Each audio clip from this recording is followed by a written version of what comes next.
445-1119. Call now. Do you have a great idea for a radio show but have no idea where to start? Or have you been hosting a podcast for a while and want to take it to the next level? If so, you need the Gab Radio Network. To host a show on the Gab Radio Network, all you need is your voice, and we'll handle the rest. From technical engineering to full-service audio production and much more. Every show on the Gab Radio Network can be heard on our station on the TuneIn Radio app. Plus, we put all our shows on our satellite, which is accessed by 5,500 stations. And here's the best part. You can host from anywhere you want. There are many means to connect to the Gab Radio Network remotely, and our staff of highly trained engineers and producers will make you sound like you're right here in studio. So, if you want to be on the Gab Radio Network, the same network that hosts the Small Business Advocate, Radio MD, and Talkin' Pets, send an email right now to sales@gabradionetwork.com. That's sales@gabradionetwork.com. Attention business owners, you and your customers are listening to this commercial right now. Face it, every business needs customers, even yours. The Sports Circus is a primetime nationally syndicated program that's carried on ABC, NBC, CNBC, and Westwood One News affiliates, plus CBS, Fox, and NBC sports affiliates across North America with coverage from Hawaii to New York. Also, the Sports Circus is available to the 180 million subscribers on iHeartRadio, and the Sports Circus gets about 4 million website visitors per month, which could click through your website and bring sales. The Sports Circus provides great content featuring celebrity guests from sports and entertainment to our audience every weekday, which your company could greatly benefit from by increasing your visibility, foot traffic, eyeballs to your website, and calls from potential customers. Call us right now at 702-799-9935. Again, 702-799-9935, or email us at info@thesportscircus.com. That's info@thesportscircus.com. Drive your sales today by advertising with the Sports Circus. KCAA Loma Linda, 1050 AM, 106.5 FM, and now 102.3 FM.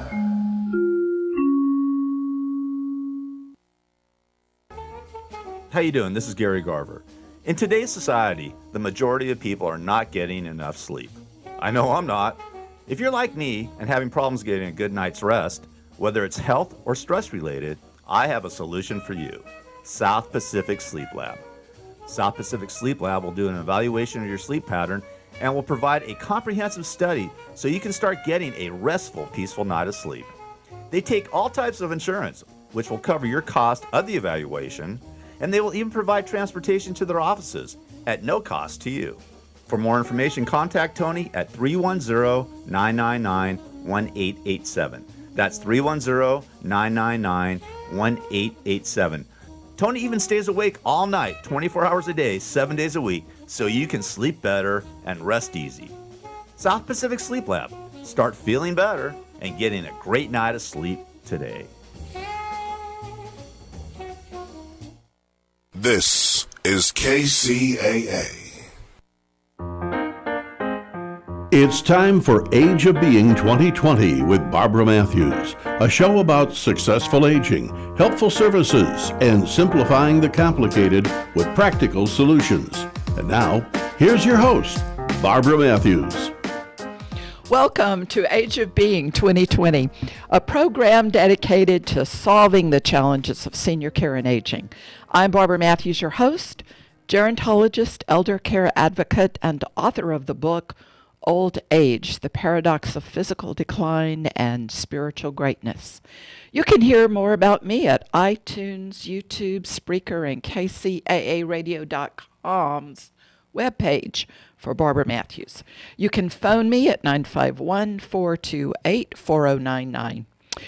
Right here on NBC News Radio Network each week, we'll introduce a helpful service, explain practical options, and simplify the complicated, all to help you and your family find good care, affordable care, to put your children's minds at peace knowing you are okay, and to help you live your best life. You know, a couple of weeks ago, we heard about an intriguing real estate investment of turning the family home into a residential care home for seniors. The idea was presented by Jean Guarino, president of Residential Assisted Living Academy in Phoenix, and he is the nation's leading expert on this subject. But Guarino suggested 3 possible options for families to consider, so I hope you remember these. Number 1 was a Golden Girls setting for baby boomers. 2 was turning your parents' home into a board and care, where your parents basically live for free and children inherit property with a strong cash flow.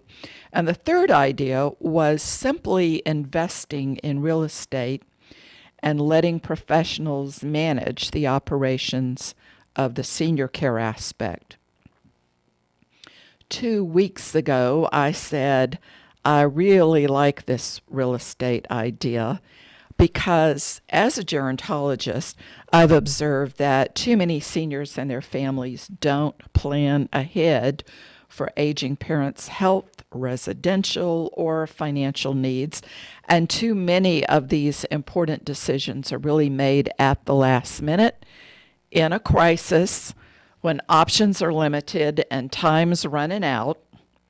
And if seniors and their families planned ahead, they would have more options and better options. So tonight we are going to take a closer look at the 3 options which Mr. Guarino mentioned. And these options are going to take at least a couple of years to implement, but they yield huge benefits for the entire family. Benefits not only like peace of mind and safety and quality of life and legacy and certainly financial well-being. The average cost, you might also remember from that show, we talked about the cost of living in assisted living here in Southern California, but this number also applies to the Inland Empire. The average cost per month of assisted living in the Inland Empire is about $4,500 a month. So to remind you of the cash flow that's possible, if a family takes a 3-bedroom, 2-bath home, turns it into a residential care facility for the elderly, a little board and care, and you leave your parents there and maybe you just bring in 4 seniors who are paying that rent each month for care, well, that would total $18,000 a month. So that cash flow would pay all the required expenses, and mom and dad would continue to live in the home basically for free. Now, I think all these options presupposes a willingness to change the current situation. So before you pull out the calculator and sit down with mom and dad to explore this, first of all, you need to have a short conversation to determine if this is even feasible. Do your parents want to share their home? Maybe they don't. But are they willing to have a family member move in? Are they willing to come out of that house and live with adult children in the adult children's home? Are they willing to bring friends into the home? Are they willing to bring strangers into the home with them? So you need the answers to those questions first. You also need to determine if the family homestead has an emotional or a legacy significance for the family. That could be a reason not to sell. Doesn't say it wouldn't be a reason not to turn the family home into a board and care, but that would be something to explore, the legacy issues and the emotional significance. And I think another question the family needs to answer is whether or not the grandparents are willing to live with adult children and grandchildren.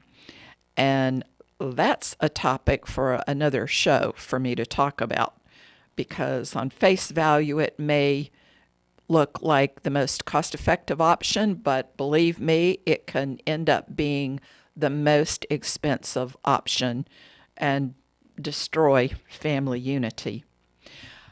So, assuming you get past those initial conversations and you're ready to pull out the calculator and see if turning the family home into a board and care is a possibility worth exploring, tonight we have a financial professional with 20 years experience in real estate and mortgage brokerage on the radio with us to explore these real estate options within the reality of the Inland Empire. So we'll look at the typical cost, the real estate realities, the timelines, the tax considerations, zoning issues, all these things of using the family home asset to better discern if this idea might be right for your family. Our guest and our guide is Julie Phelan. She's host of Julie Talks Money right here on KCAA Radio every Saturday morning. Welcome, Julie. Hi, Barbara. Thanks so much for having me. Julie, I want to get right into this. There's so much to discuss. I'm so glad you're here. And I mean, there's so many legal, financial, lifestyle, health considerations. Where does the family begin? What's the first thing we should think about? Well, I think the first thing that anybody needs to think about is what are the financial resources and how can they best be utilized, combined with what does a parent or a relative need or want, and how you can make those two things work together. So it's kind of a twofer. Well, it is. You know, when I was thinking about this, I'm going, oh my gosh, we're almost kind of multitasking. It's not a linear process. We've got cash flows, thought lines going everywhere in a huge spider web with this. So you did mention financial resources. Let's start there. What do we need to think about in terms of what the financial resources are? Well, as you mentioned, the cost of care is very expensive. The cost of housing, if you're talking about any kind of a nursing home, that $4,500 is not unrealistic. You also can pay potentially, not necessarily that much probably, but close to that if you are in a smaller facility, in a smaller home. And my understanding in California and for most places is that Medicaid will not pay for these kinds of arrangements. Long-term care insurance might, but that's going to be different depending on the type of facility it is. Well, let's assume the family is going to be responsible for paying their own care. Why don't we start with where the family home is located? Maybe the market value of the home. I would think a family would need to find out what comparable values are in the neighborhood. Think about if the neighborhood is trending up or down in value. Would that be reasonable to consider? Honestly, I don't think that would be something to consider because the person who's looking for a place to live is not going to be paying for the property. They're not going to be buying it. They're not going to be selling it. Definitely you would want to have some kind of a nice neighborhood with a lot of services around, but the actual value of the property is relevant really only to the owner. Well, that's what I'm talking about. I'm talking about the owner who is not going to depend on subsidies to pay for their senior care, who's looking at maybe using the home asset to create some liquidity to pay for their own senior care, or turning that home into a board and care with the help and cooperation of their children, such that it becomes an inheritance for the children. Others are brought into the home, and basically the cash flow from the non-family members is sufficient to help pay for the parents' care. So if the grandparents and the adult children are looking at the grandparents' home and trying to determine, is this house appropriate to turn into a board and care, or do we need to sell it? And if we sell it, how much money can we get for it? That's what I'm asking about. Yeah, no, absolutely. You're right about that. That is important. But if they're going to keep it, if they're going to sell it, obviously the market is going to have an effect. If they're going to keep it, the market is going to have somewhat of an effect only insofar as what would residents be willing to pay if they were going to go into a boarding care or group home kind of situation for that, living in that neighborhood. And obviously somebody who's accustomed to living in a, I don't know the cities and towns necessarily in those counties out there, but if they're accustomed to living in a lower area, where rents are lower, where housing values are lower, and amenities are not necessarily as accessible, then they're going to pay a lower price or expect to. Okay, well, I think I hear you saying that if the family home is in a neighborhood that is trending down in value, then maybe there would not be the capability to get the kind of cash flow from other seniors moving into the home to really pay those monthly expenses. We know those. No, I'm not really saying that, because I think that the cash flow that you would be getting from the people is going to be relative to the value of the property. So if the property is an area, not necessarily where it's trending down, but where it's you're not in $1 million neighborhood, you're in a $500,000 neighborhood, then your expenses are lower, right? Your mortgage payment is lower, or whatever it is that you may owe on the property, and the expenses. So the rents you're going to get are going to be correspondingly lower. That's all I'm saying. But really what's happening with the market for the real estate itself, I wouldn't think would have an effect on what people can pay or willing to pay. It's basically going to be the area and the neighborhood. And, of course, how nice the house is and how many square feet there are and how many square feet per person. Okay, so does the location and the value of the home then, in your opinion, have any influence on the decision of whether or not to turn it into a board and care? I think I hear you saying that it doesn't. No, as far as the cash flow, you still want to be looking at it. But one thing that everybody has to be careful about with this sort of thing and turning their own home into a boarding care or assisted living kind of facility is that most of the homes are called single-family homes or single-family residences for a reason.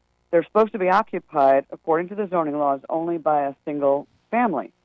And if you are in LA County, for sure, lots of other counties in California, and you have unrelated people living in that house as well, you are limited to a certain number of people. Absolutely. Good point. We're going to go to commercial, and we'll be back in just a moment with Judy Phelan. Okay.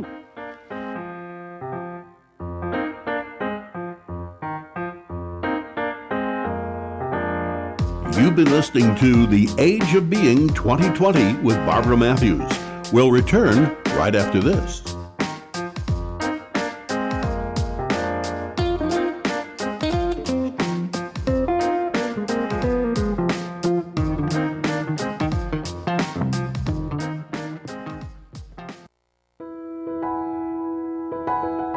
Need a speaker for a church group, women's group, senior group? A speaker with an uplifting message about aging? A speaker with 20 years experience in senior and health care who reveals what you need to know to protect yourself as you grow older. She's the author of the book titled Old Age, The Paradox of Physical Decline and Spiritual Greatness. Author and speaker Barbara Matthews exposes the shortcomings of our present-day system of caring for older adults and offers a better model filled with purpose and meaning. Barbara Matthews is available for presentations from half an hour to all-day events. For more information, email ageofbeing@gmail.com. That's ageofbeing@gmail.com. You can also find her book, Old Age, The Paradox of Physical Decline and Spiritual Greatness at Amazon.com.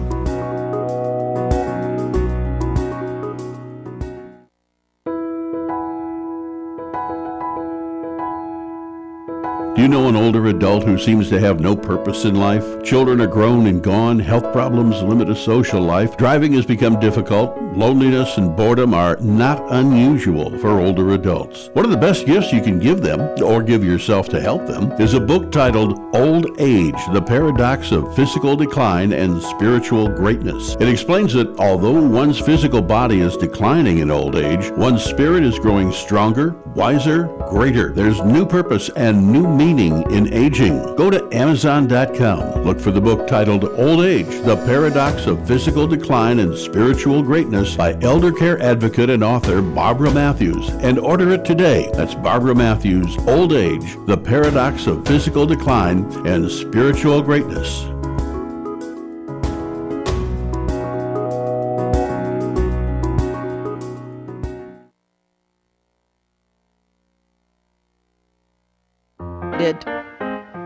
And now, more of the Age of Being 2020 with Barbara Matthews.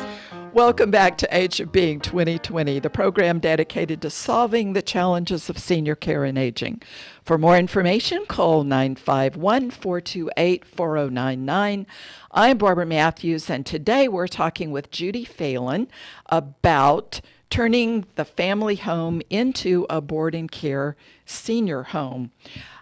Julie, I think many of the young families here in the Inland Empire with parents in Los Angeles or Orange counties where real estate prices are much higher than in many parts of this area. Does it make sense for those parents to sell out of the more expensive area and moving an aging parent closer to the children here in the Inland Empire, or really maybe even out of state where prices are much lower? That's a great question, Barbara. In my opinion, it, of course, is up to every individual, but I really believe that it makes a lot more sense for somebody to sell their home in Los Angeles, especially if they have lived there for a long time and have built up a lot of equity. Because equity does you no good, and equity, is the difference between the value of a property and what you might owe on it, especially if you owe nothing and it's free and clear. You can't really tap into it unless you have a job. You can't use the money and take it out in any way, shape, or form, the equity, if you are on a retired fixed income, that kind of thing. So it makes a lot of sense to actually sell the property, or as you said, convert it to something else. But from what you were saying, to sell the property and take that money and use it and buy something that is much less expensive near family. I think most people really want to be near family, and especially the older they get, the more important that becomes.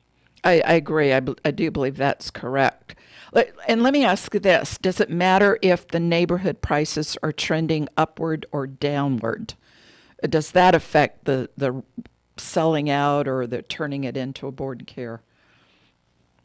Absolutely. It definitely has an impact on the selling out. You can get more money from it if it's trending up. And you want to be careful that it's not trending down, so you might lose potential money you could gain from a sale. What we have found here in the Los Angeles area is that there are a lot of places, believe it or not, that are group homes that are in very nice neighborhoods, and even some wealthy neighborhoods, Beverly Hills, West L.A., Westwood.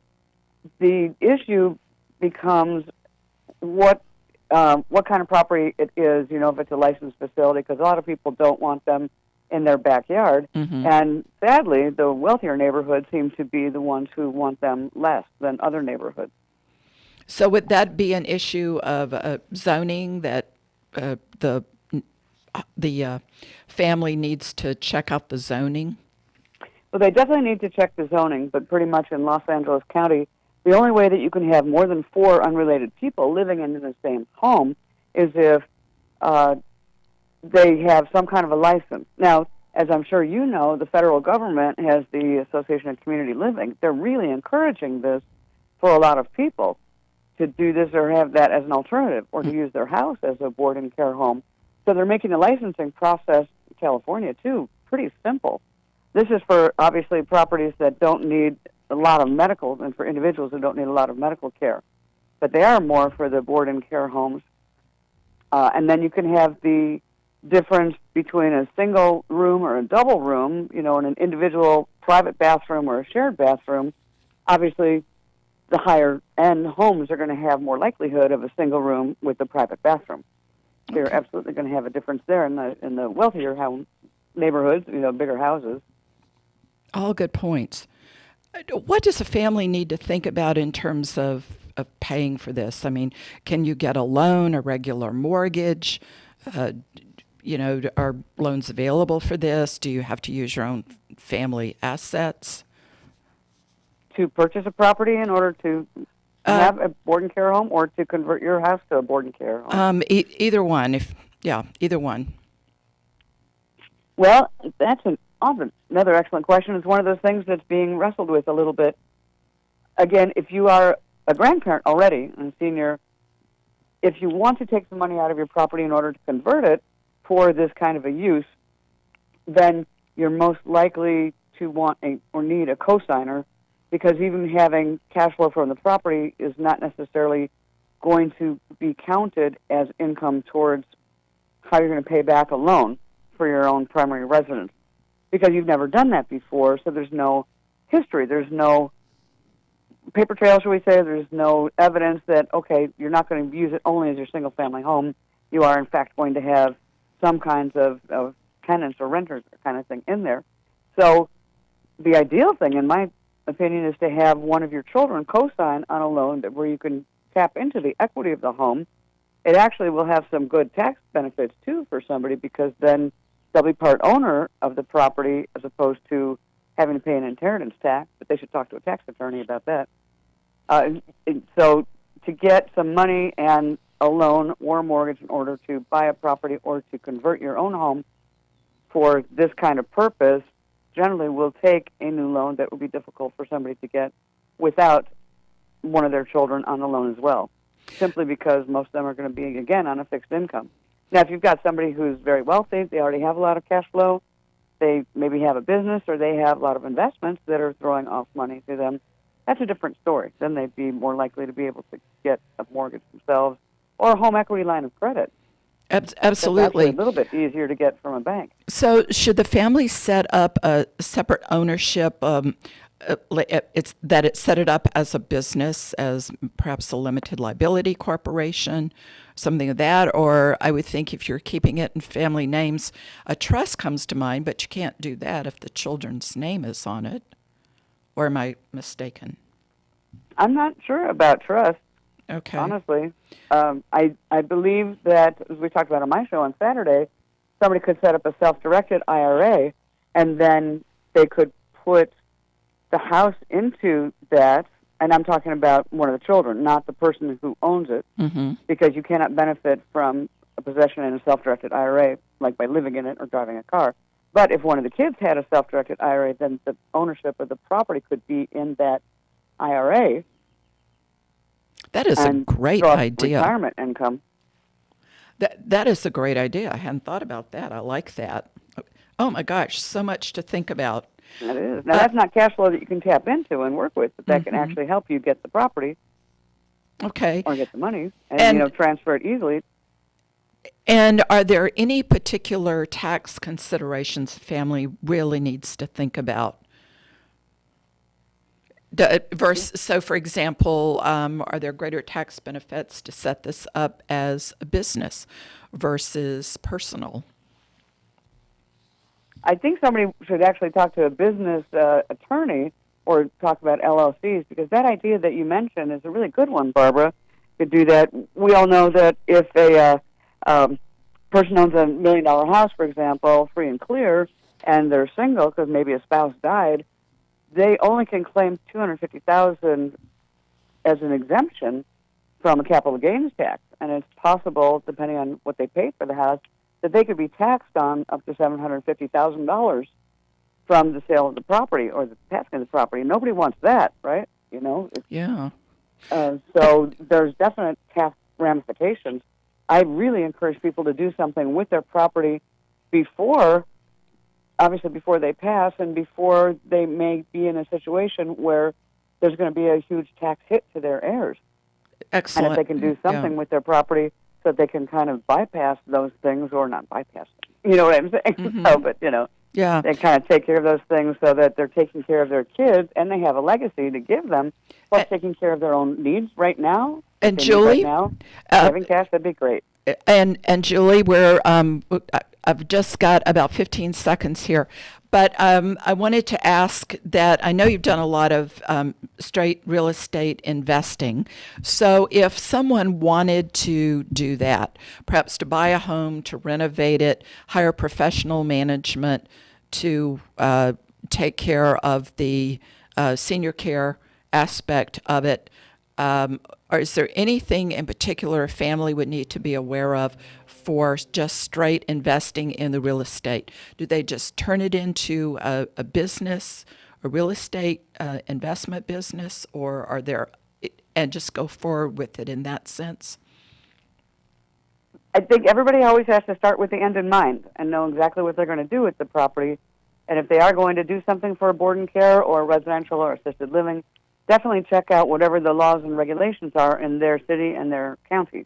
Okay. That'd be the first thing. And then see if they can qualify for a grant, because some people can do that from the federal government, too. Oh, that is an excellent point. You know, and speaking of grants, there is a shortage of affordable housing for low-income seniors, really all across the United States. And so if investors have several opportunities, actually, to go after more affluent seniors, or certainly to, with the assistance of a grant, build low-income housing. Thank you, Julie. You've been so helpful to help us to think about some of the specifics of considering turning the family home into a board and care. I want to remind our listeners that they can hear Julie every Saturday morning at 11 a.m. right here on KCAA Radio on Julie Talks Money. And if you want to give Julie a phone call with more questions on this subject, you can reach her at 951-327-8108. For much more information on the subject of assisted living and the cost, go to Amazon.com and check out my book, Old Age, The Paradox of Physical Decline and Spiritual Greatness.